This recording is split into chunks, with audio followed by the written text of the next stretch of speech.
recorriendo por los distintos referentes de las empresas y de las entidades empresarias, y ahora vamos a dialogar con Roberto Marquínez, quien es presidente de la Confederación General Económica. Roberto, buen día. Darío Ríos le saluda, ¿cómo le va? Buen día, ¿cómo estás? Muy bien. Bueno, queremos ver cómo recibió las últimas noticias de la prórroga de las medidas de aislamiento y cómo lo están atravesando a su criterio las empresas argentinas. Bueno, dos temas importantes, ¿no? Porque de repente estamos ya empezando a evaluar por sectores cada cosa ahora desde el punto de vista de las empresas. Era obvio que en el ámbito de AMBA se iba a proponer una prórroga en esto, ya no lo llaman más cuarentena, ahora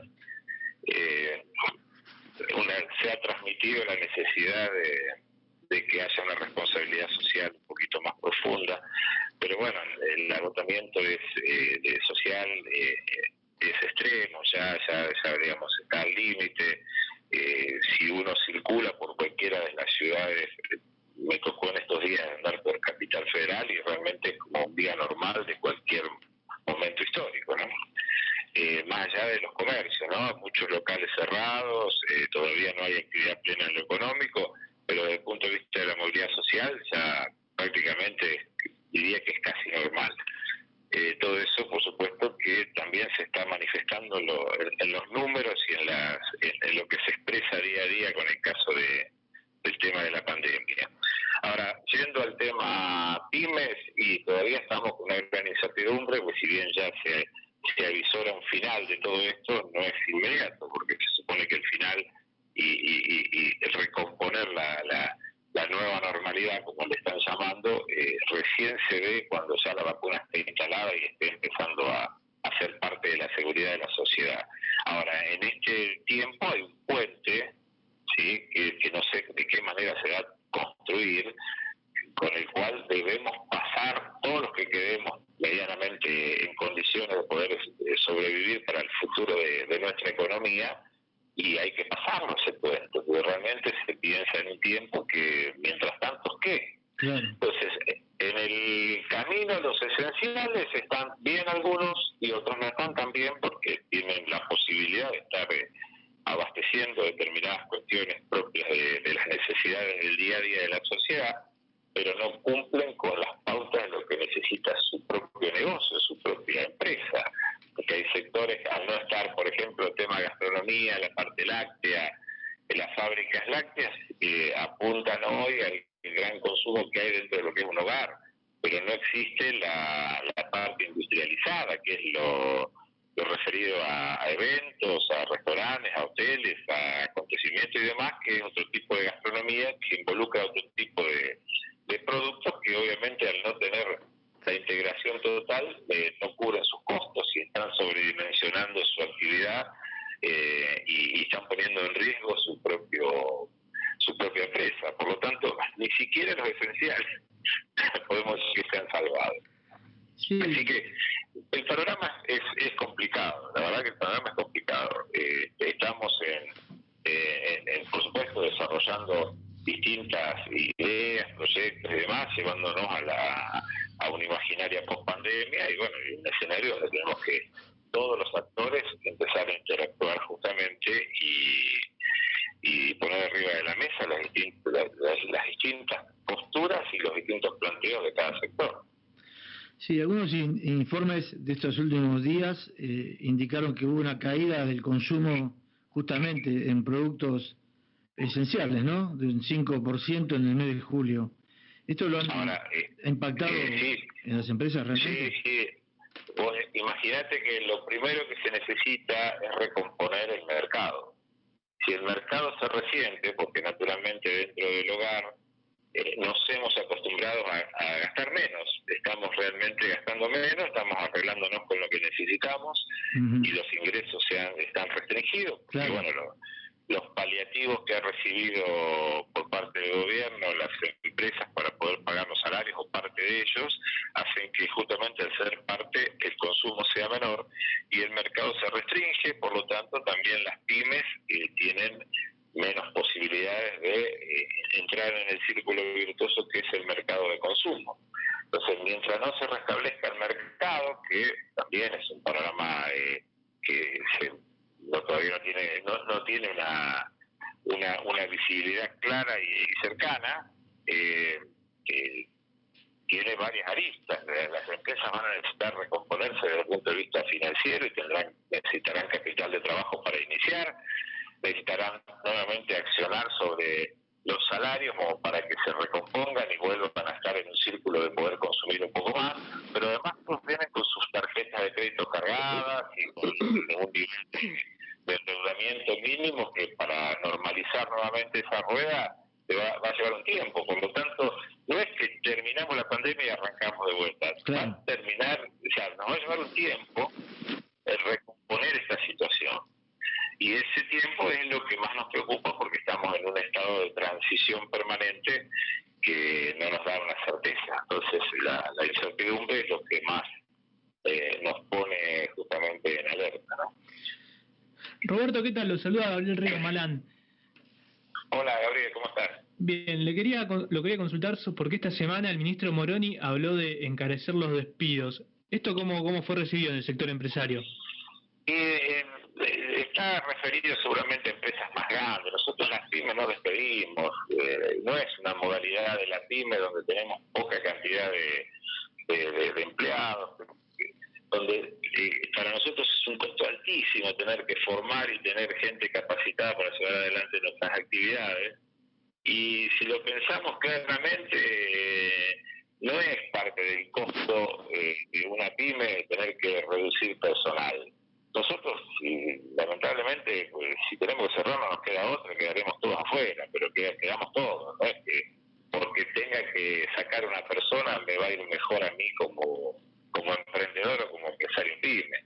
Eso está ligado a las grandes empresas. Se supone que hay todo anuncios de que algunas se van del país, y hay toda una serie de cosas que, bueno, por supuesto van a estar más apuntadas a empresas grandes, que son las que sí hay una cantidad importante de personas que afectan en sus costos y en su competitividad.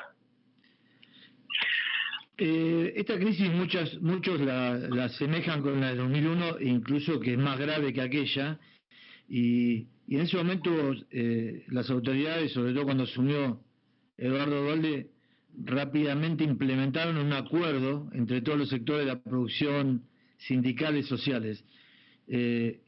Hoy vemos que, a pesar de todo, que no se aumentan las tarifas y que hay muchos controles, la inflación sigue perforando el bolsillo de la gente, ¿no? ¿No estamos demorándonos demasiado en hacer ese acuerdo ahora? Es que nosotros estamos trabajando para el acuerdo. Hemos tenido encuentros con el sector del ministro Culfas, desde el punto de vista del gobierno, ¿no? Hemos tenido charlas y reuniones con la CGT, con la CTA, o sea, trabajadores, empresarios, gobierno, el escenario propicio para armar lo que denominamos el Consejo Económico y Social, el Pacto Social, como de algún modo lo describiste en la pregunta. El tema es así, el escenario sería ideal si hay un punto de partida, pero todavía no tenemos no vemos el final de esto, Ariel. Entonces, el escenario todavía no está puesto arriba de 4 tablas, vos te parás y te das las luces y arrancás y tenés la dinámica de la actuación propiamente a partir de eso. Hoy no sabemos todavía dónde vamos a estar parados. Sí, es necesario que los actores estemos entrenando, ensayando y jugando un poco el rol de parte esencial de esta sociedad que requiere que estemos atentos, que estemos trabajando y proponiendo y haciendo justamente cubriendo las partes que nos tocan. Pero sí tenemos que esperar que esto se termine. Fíjate vos cómo se ha redireccionado el tema comercial. ¿Quién se iba a imaginar que iba a llegar semejante impacto en una crisis hacia el comercio electrónico, hacia el teletrabajo, hacia el home, como ese office, ahora como se llama ahora? Son modalidades que revierten totalmente las posibilidades. Si bien va a haber un montón de emprendedores, va a haber un impacto en la economía, tenemos que esperar naturalmente un efecto rebote. Pero volviendo un poco a la pregunta, como dijiste vos, la única opción que tenemos clara, el gobierno tiene que salir a asistir, no le queda otra alternativa, ¿no? La única opción es cómo paliamos esta crisis. Bueno, la única opción es la emisión. La inyección de dinero genera obviamente un impacto en los precios. Hay circulantes dando vueltas, va a volcarse o al dólar o a los precios o a algún lado va a ir. Entonces, lo que vemos en este contexto es, los bancos lo contienen a través de las LELIQ. Creo que no hay emisión más alta en la historia como la que tenemos en la actualidad. Eso con una tasa que a los bancos los deja extasiados, porque un 38%, ellos se dan vuelta y toman plazos fijos a un 30%, por lo tanto, como escenario productivo no lo vemos viable. Nadie en un concepto productivo con una inflación que está indefinida, pero sabemos que no es baja, pensar en una tasa de un 30% para instalarse en un escenario productivo es difícil también pensarlo de ese modo. Por lo tanto, nadie juega al economista, pero nosotros sabemos que en la historia todos estos planteos, este tipo de crisis, comparándolo con otras, han salido con esquemas de licuación, con alguna devaluación seguro. Entonces, ese podría ser una de las alternativas. No se habla, nadie lo dice, nadie deja señales de eso, pero cuando escuchás a un economista en algún medio, el planteo asusta. Sí, seguramente, estamos todos muy pendientes y preocupados. Lo cambia un poco el enfoque. Hace unos días leí un artículo suyo hablando del futuro del Gran La Plata y poniendo preponderancia en el puerto y también en el proyecto del canal Magdalena. Sí. Bueno, en realidad, más allá del canal, el canal es un medio, ¿no?, para el fin. Puede ser el puerto de La Plata, que en definitiva siempre la potencia y la fuerza política que ha ejercido el puerto de Buenos Aires ha impedido que se desarrollen otros sectores. Yo digo, haciendo un análisis de lo que implica el derrame de industria a la hora de potenciar un sector que se dinamice, como Puerto de La Plata, Zona Franca, pero en particular yo hacía hincapié al astillero Río Santiago, como madre de industrias, porque en definitiva, más allá de que los trabajadores están, el Estado tiene un presupuesto donde sigue pagando todos los meses el sueldo a los trabajadores.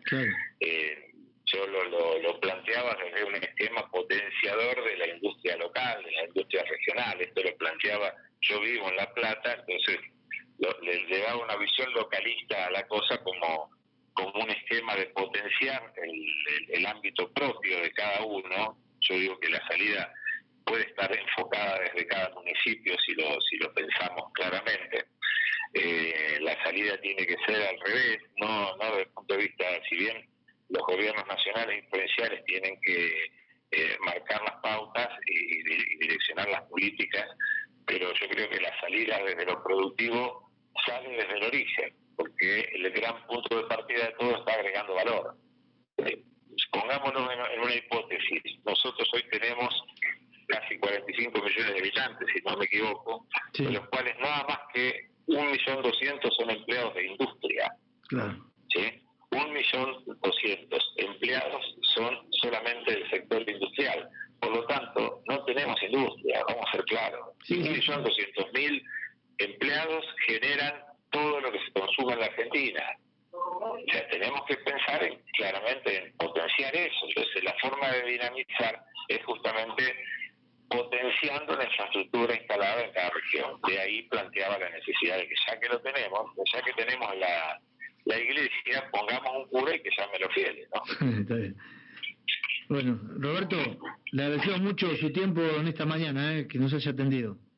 No, gracias a ustedes y siempre a disposición, chicos. Bueno, le mandamos un gran abrazo, muchas gracias por su tiempo nuevamente y hablamos así con el presidente de la Confederación General Económica el señor Roberto Marquines.